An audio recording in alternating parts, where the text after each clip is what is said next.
Hi, this is Kamera again. We're on day number 87. 1 Samuel chapter 4 through chapter 8. We last left off where Eli was warned about his sons. Instead of disciplining his sons for disrespecting, their position, disrespecting God, disrespecting the children of Israel, he allowed them to stay in position as priests, and that caused a lot of people to not want to come worship God, to serve God, or what have you as well. So that was Hophni and Phinehas. God had warned them that he was going to cut off Eli's family, his lineage, from the promise that he gave them that they would be the one, or the job that he gave their lineage, the Levites, to serve him. Okay, so now we start off with the children of Israel. They're in the middle of war, and they are going against the Philistines. Philistines killed 4,000 men of Israel. Israel's like, what the heck? What is going on? See, this is the thing, guys. Philistines they're basically rulers over the children of Israel. So you have to ask yourself, okay, how did that happen when that was Israel territory? That was Israel territory because God gave it to them, but now the Philistines are over them. How did that happen, right? We already know how that happened. God says that when you turn your back on me, then I will allow this to happen. So that's where we are right now. So now children of Israel are bold. They're going against the Philistines. Philistines killed 4,000 Israelites. They're like, what the heck? So what they do is they go and they get the Ark of Covenant. They feel like now we're going to have the presence of God with us. We're going to get the Ark of Covenant, and we got this battle. So they go back and get the Ark of Covenant. Who's in charge of the Ark of Covenant? We already know it's the Levites, but get this. Eli, his sons go with the children of Israel to this battle with the Ark of Covenant. People of Israel, the warriors of Israel, sees this and they start cheering. Whoa, yeah, oh, we got this battle now. Oh yeah. What happens? Children of Israel get defeated. First of all, before that even happens, Philistines hear the children of Israel roaring over this. I mean, they're excited that they hear the cheers of children of Israel. Philistines hear it. Oh my gosh. They have the Ark of Covenant. If God is with them, then we're definitely going to become like the children of Israel, like the Egyptians. We're going to be slaves to them, like the Israelites are slaves to us. So we got to really fight this battle. We got to we got to win this battle against the children of Israel, because they know that God is with them. This is the crazy part. If you know God is that powerful, God is almighty, God is the one true living God, Philistines, come on. You guys even know this. So now they're scared. Right? They panic. So guess what they do? They did exactly what they said they're going to do. They're going to fight in desperation. When a person is fighting and they don't have no other way out, they're going to fight hard and hard. And guess what? They killed 30,000 Israelites. 30,000 Israelites with the Ark of Covenant right there with them. That's some seriousness. That is some seriousness. God allowed the children of Israel to be defeated, even with the Ark of Covenant being there. It makes you wonder about your own life, right? If God is with you, why are you being beat down? Well, we already know why the children of Israel get beat down, because they ain't living right. They ain't living right, but they bring the Ark of Covenant with them. Okay. So what happens? Hophni and Phinehas dies. You know who they are. They're the priests. They're the sons of Eli. God had already told Eli through prophets, through Samuel, that his two sons are going to die the same day. So a messenger runs back. He goes to Eli. Give Eli a report. Tell him what happened. Oh, I forgot to tell you this part. After they kill those 30,000, they even take the Ark of Covenant. I have something to say about that. Ark of Covenant.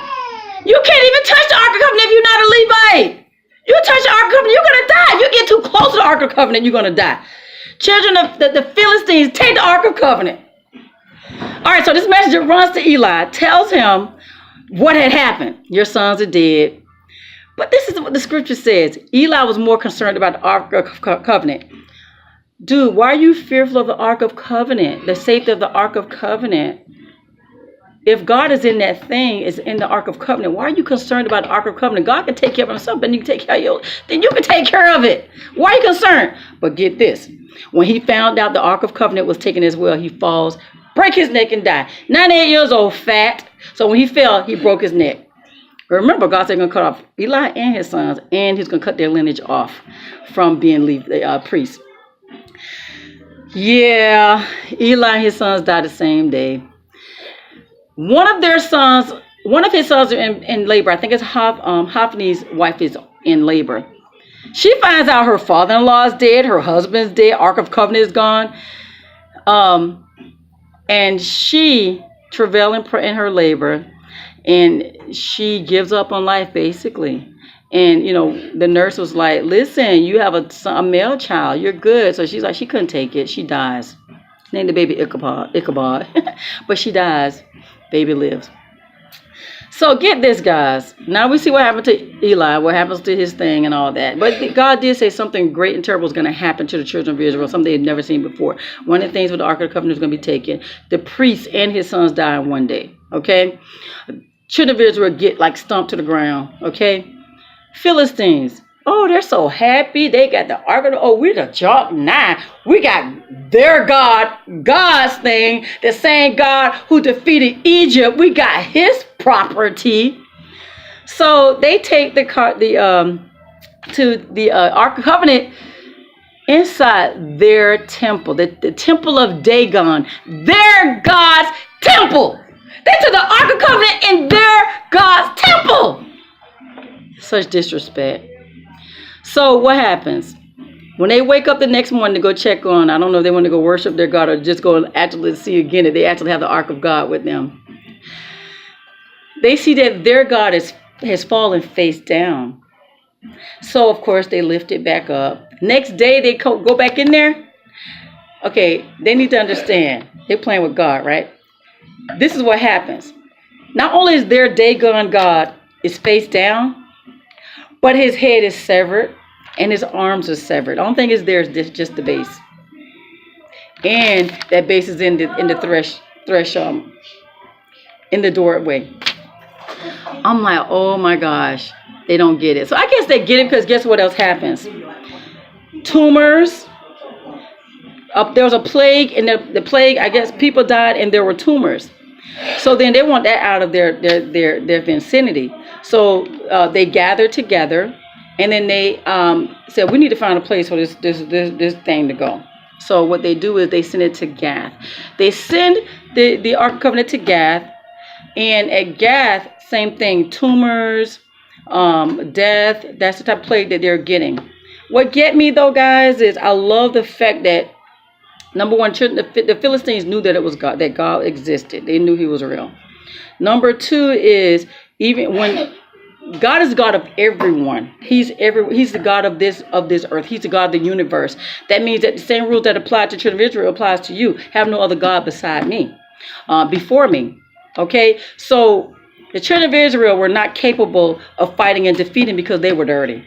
Okay, when I say dirty, they were unclean. They were serving other idols as themselves. So why would God let them win that battle? So what's going on now? He allowed the Philistines to take the Ark of Covenant.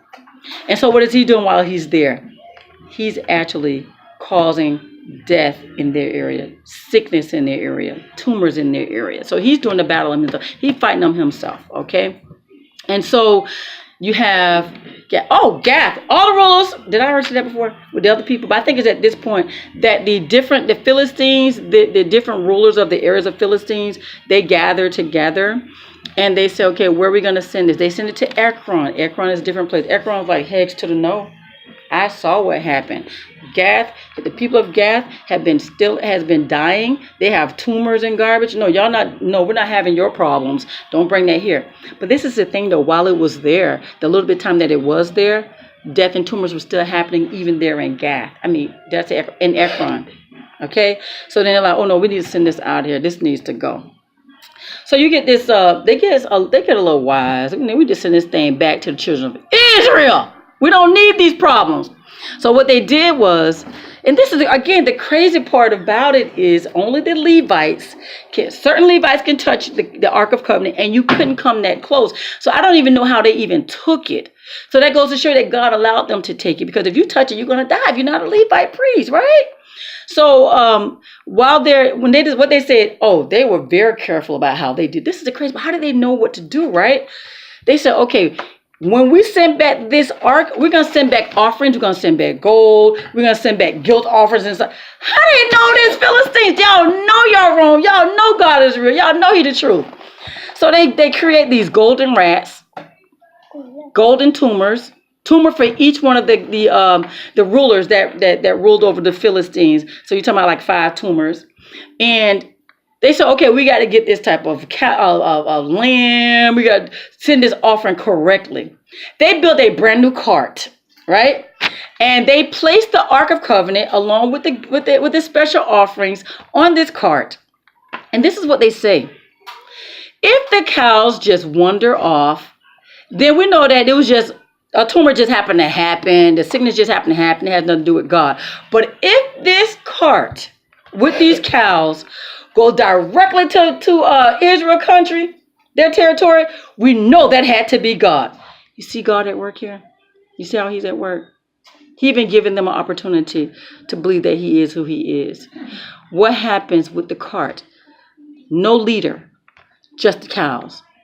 With the Ark of Covenant and the sacrifices and the guilt offerings, the peace offerings as well. Did they say peace offering? Did I just throw that in there? Not certain. Read it for yourself so you know, okay? Anyway, guess where the cows go? The cows actually go to Israel territory. They didn't sway from the path. They went straight to, what was that name, little man? What was that name I was trying to remember? Bethmesh. That was Israel country. But get this. And guess what it says? They take the children of Israel, the Levites. Hello, remember Levites are over Israel. They're not in one location. So the Levites that were in Bethmesh, they go ahead and they take the wood that the cart was made of, this fresh new wood, and they burn it. They build an altar to the Lord. They take the animals that were given to them, and they burn the offering, and they sacrifice those gifts that Philistines sent to them. But the Levites were the only ones that handled it. This is the crazy part that people don't understand. I think I wrote this number down. There were 70 men died in Bethmesh. Get this. Why did they die? Why did children of Israel die after they got the covenant and the Levites were carrying everything? Oh, those 17 men tried to look inside of the Ark of Covenant. Hello! This is the part that gets me. Nothing happened to the Philistines, right? Because God had a different purpose for that. But children of Israel, y'all know better. Y'all know better. No one touches the Ark of Covenant if you're not a Levite priest, and nobody goes too close to the Ark of Covenant. 70 of them died. They knew the rules. They tried to get away with that one. Hello, rules back on. But anyway. At that time, they were like, y'all got to come and get this. We don't know what to do. So a different clan of the Israelites came and took it. What was that other name, man? Courage. What was it? It was Giraffe, German, whatever it is. But if you read it, I bet you get it. But anyway, I myself did not remember that name. Kiriath Jearim. These names. I just rather say parts of the children of Israel, territory of the Israelites. All right. So they get it, right? And they came correct. They did what they're supposed to do. And the Ark of Covenant says stayed there for 20 years. So, children of Israel, they're still wondering what happened. What happened? So Samuel goes to and tell them, he told the rulers of Israel to meet them at Mizpah. So when they get there, he explains to them what happened. You guys, we're going to continue to suffer unless we turn our hearts back to God. We need to tear down these idols. We need to tear down these Asherah poles. We need to get rid of those foreign gods, and we need to turn our hearts back to God. And so once we do that, then we'll be good. So that's exactly what happens. Samuel became the judge at that point. Now he's ruling. But Samuel was pretty active. Samuel went to different areas in Israel, and he put in place what God had told him. He put up the altar. He went and instructed everyone, remind them who God is. He went around and reminded them of who God is, and judged the children of Israel. So that was a good thing. Now Samuel. There's more to it, so guys, please read it. This right here is a long book. This was 4, 5, 6, 7, and 8. So there's like 5 books that we had to cover, and there's a lot into it. So I recommend you to please go back and read these scriptures. It's so good. You see God in this thing. And so Samuel is now getting old. Children of Israel says, we respect you getting old. We respect you for giving your sons to us to follow your footsteps, but your sons are not you. Your sons are more about money and gain. They're not you. And I always question that. If you look at the scriptures, how the man of God, Samuel's a man of God. They knew that he was real about God, that he was serious, but his children didn't take him serious. Didn't take God serious. So they knew better as well, but they were all about gain. They weren't all about pleasing God. They were all about pleasing themselves. So children of Israel was like, we don't want them here. We'd rather have a king. Samuel's hurt. He's offended. He takes it to God, and he says, and God tells him, he says, don't take it personal. It's not against you. They don't want me to serve them. They want a king. And so he says, go back and tell the children of Israel, if you get a king, you're basically going to be a servant of that king. He's going to be working your daughters. He's going to be working you guys, all just for him, for his benefit. See, God is not that type of God like that. God's not going to tell you take everything you have and serve me. He's not going to tell you take, everything you get and give it to me. You're not just going to work just for God like that. And so, but the king, he's going to have you working for his pleasures and for, his image and for whatever. You're going to be servants of his, y'all. So that's what's going to happen. So yeah, Samuel, give them what they want. They want a king. Give them a king. And that's where we are right now. So there we go. There's Aiden. Aiden showing up. You want to be in this video? You want candy? Okay, well, I'm just about done here. I just have to let everyone know. Listen, that was an awesome book. Awesome chapters. 1 Samuel, chapters 4, 5, 6, 7, and 8. So much in there. Ask God to give you understanding. Ask him to help you to accept. Ask him to open your heart to receive. Ask him to just help you to understand and help you to teach you how to apply it in your everyday life. But guys, go back and read it, meditate on it, and see God in this thing. I'm telling you, this is some awesome stuff. We already know children of Israel were filed all through Judges. We already know. Now we're in 1 Samuel, and you see things happening. So guys, again, that was day number 87. That was 1 Samuel chapter 4, 6, 7, and 8. You have a God-filled, blessed day.